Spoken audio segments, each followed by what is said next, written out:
What's going on, guys? It's Tom or Top 10 Wrestling, and welcome back to another video on the channel. This is episode 4 of the worst TNA matches, and today's episode is the first episode kind of themed around a single wrestler.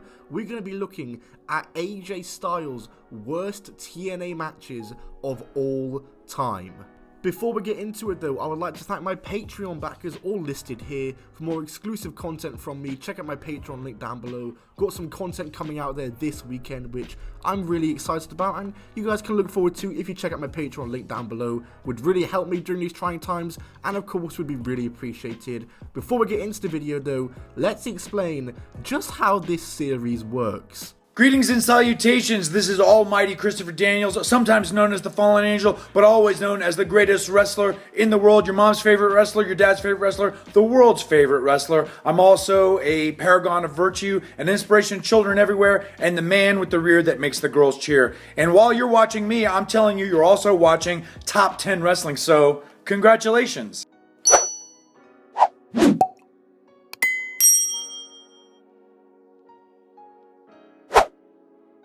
Now obviously, this series is called The Worst TNA Matches, so it's pretty self-explanatory what we do. We explain the worst TNA matches of all time. We review 3 matches per video. These are all matches that I have not discussed in detail on the channel, and matches that are interesting enough to talk about in a video. And of course, the main thing, all matches are fan suggested. Thank you for all the suggestions you guys made for this video. So right now, comment down below some TNA matches you'd like to see me review, some awful ones. Also, I'm thinking of changing the series name. Comment down below some suggestions for that too.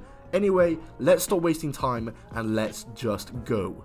We start off with a match from Bound for Glory 2011 with AJ Styles versus Christopher Daniels. Huh? What?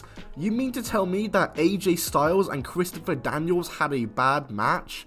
Now, I have actually reviewed this match before, so I guess I'm kind of breaking my series rules, but I've seen some mixed opinions on this match. Some say it's bad, and some say it's alright, so we're going to watch it a second time to see how it really is, see if my mind has changed on it. But I will say, the first time I watched it, I hated it.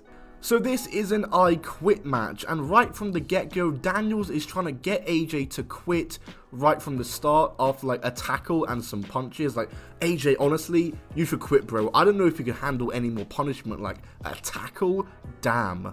AJ then shoves the microphone down Daniels' throat. They start trying to get each other to quit in literally every situation, and it's getting kind of ridiculous now. Like, bro, I'm not gonna lie, I really don't think an abdominal stretch is gonna make your opponent want to quit. We're now pretty far into this match, and it's been fairly slow and boring. The only really exciting thing we've seen was a diving senton to the outside. And there's been very minimal weapon use, which is surprising for an I Quit match. Daniel sits on a chair over AJ's neck while cutting a promo, which was pretty cool, and after that, they start having a great sequence and just doing what the two of them do best, just being pure amazing athletes and wrestlers. This part was the best part of the match, and it's really getting good, and it seems like the action is really starting to heighten up, and this match has kicked into a second gear.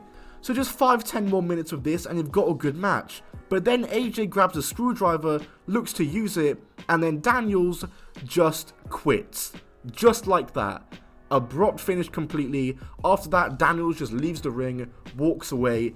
I hated this finish, and yeah, this match was not good. The only good part of the match was that sequence just before this. If they had done some more of that, could have turned the match around, but other than that, it did not have enough exciting action for an I Quit match. I get the finish was done as part of a storyline, but you still could have had like some really good exciting action before that finish, but it just wasn't good to me, honestly, and the second time watching it, it was worse, if anything. For the next match, we go to NWA TNA Weekly Pay-Per-View number 65 from 2003, and AJ Styles is defending the NWA World Heavyweight Championship against Dusty Rhodes.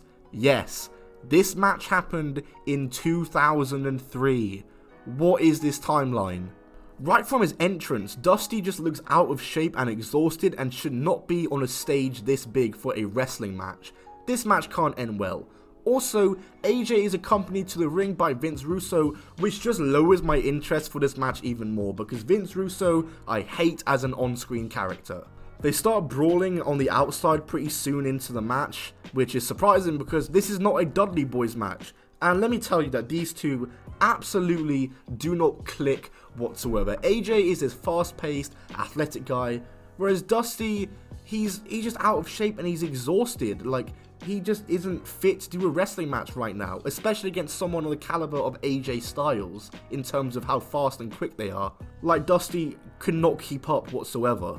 Like, I'm 6 minutes into this match and it already feels like it's dragging. Usually when I review matches in this series, I'll talk about like different sections of the match, notable spots, sequences, but with this match there was really none of that. It was the same match for 25 minutes or however long it was.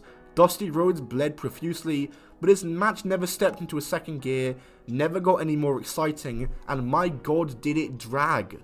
This match was far too long for what it was. Any match with Dusty Rhodes in 2003 should not be going 15 plus minutes like this one did, and in the end AJ Styles retains after Dusty Rhodes passes out from a submission. Thank God he retained. If he didn't retain, I don't know what I would have done. Imagine Dusty Rhodes won the NWA title in 2003. My god. And now onto the main event of the video, and one of the weirdest matches to ever happen in TNA, AJ Styles versus Frank Trigg. If you don't know who Frank Trigg is, he's a UFC fighter, a very accomplished MMA fighter, and this match came about because AJ was feuding with Kurt Angle, so I believe Kurt like brought in Frank. I don't even know. I couldn't be bothered to research the script for this match or the storyline because I watched it first and I didn't want anything to do with it after watching it. This match is going on at No Surrender 2008 and the match is an MMA match. So yes, an MMA match in wrestling. So it's scripted. It's 3 5-minute rounds. You can only win by submission or KO. This is not going to end well. Before AJ comes out, Trigg gets on the mic and cuts a heel promo. It was meh. AJ comes out and then we begin. And again, like I said before, usually when I review matches, I talk about different sports, moments, sequences, etc. But this, since it's being portrayed as an MMA match, a lot of the match is just them standing around there not doing anything. There's like nothing exciting going on. It's just like tackles and throwing and missing punches. At one point in round 1, they spill to the outside and they have to stop fighting because they have to get back in the ring. Like, I get it's an MMA match, finger quotes, but come on, at least let them fight on the outside to have a pro wrestling element to it. The crowd starts chanting, "We want wrestling." Trigg lands a few takedowns on AJ, gets some shots. Fire Russo chants break out, and AJ actually manages to get an armbar in at the end of round 1, but the round ended and no one tapped out. So we go to round 2, and the fans are now chanting, "This is bullshit." This match is just going swimmingly, isn't it? The fans are clearly really enjoying it. Very early into round 2, AJ starts dominating, landing a few shots, and AJ is firmly in control over the MMA fighter. But then he accidentally knees Trigg in the groin, and the match is thrown out. Are you serious? This might be my least favourite match I've watched for this series. Honestly, it might be. But there's a part of me that also likes it, so I don't really know. It's almost like so bad it's good. I kind of get why they did this finish, because AJ, they didn't want him to lose to an MMA fighter, and I take it an MMA fighter didn't want to make it look like he lost an MMA match to a wrestler. Still a stupid finish and a stupid match that even happened. Shouldn't have happened in the first place. And after the match, AJ attacks him with a kendo stick, so at least there's that, but awful stuff. And that is it for the worst AJ Styles matches in TNA history. I'm sure I've missed out some. I'm sure there's so many more. So leave down in the comments some more. Maybe I'll do a part 2 to this, because I know there's a couple you guys did want me to watch. You know, like AJ versus Abyss from Destination X, AJ versus Rob Terry, just to name a few. But yeah, thanks for watching, guys. Like this video, subscribe to notifications on, comment down below, check out my podcast, Patreon, top links in the description. Follow me on Twitter, Instagram. See you all soon. Goodbye, and keep on rolling. I know you wanted me to stay.